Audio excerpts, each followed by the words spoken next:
positive story, news story. There's too many negative stories in this world we living in today, but this is a positive one. East Baltimore Pastor turns 100 years old. Let's check this out.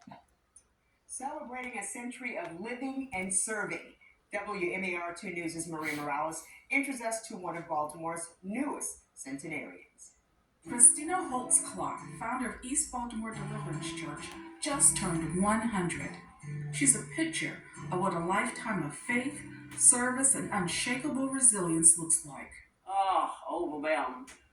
It's hard to think that I'm 100 years old. That's old.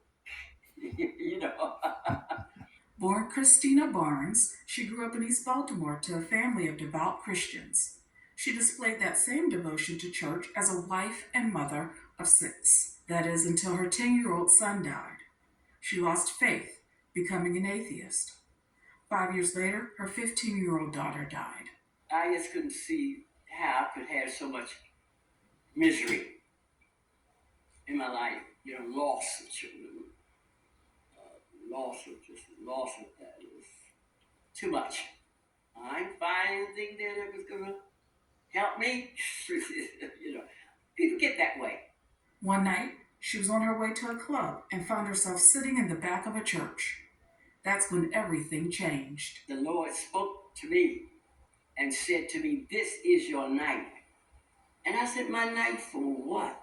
He said, "Give me your heart. I'll make your life beautiful." Ever since, I've been traveling to the Lord. She became an evangelist, began teaching Sunday school on a street corner, and started the church here in 1969. Yet the journey hasn't been easy. In a time when many didn't believe women should be in the pulpit, she wasn't accepted everywhere. Her daughter recalls when her mother was not received at a funeral service. You cannot walk in, it's for men only. Women can't preach. So she took a robe off and went and sat in the audience. And even in her own church, she wasn't protected from gender bias. Men would come into the church and they wanted to take over the church. And they would get mad and pull people out the church. Yet she stood firm in her calling. She's preached in Europe, led revivals in the Caribbean, and crusades in Africa. It's India, though, where she's left a legacy.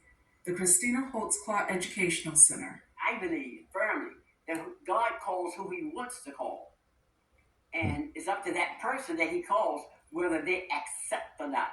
Although she's retired, she still preaches occasionally. You know what keeps me going? Is that I know that I'm trusting him. In East Baltimore, Maria Morales, WMAR2 News. Amen. That's a blessing. That is a blessing. 100 years old. God got her. Hope you enjoyed this video. Like, comment, share, and subscribe. Have a great day.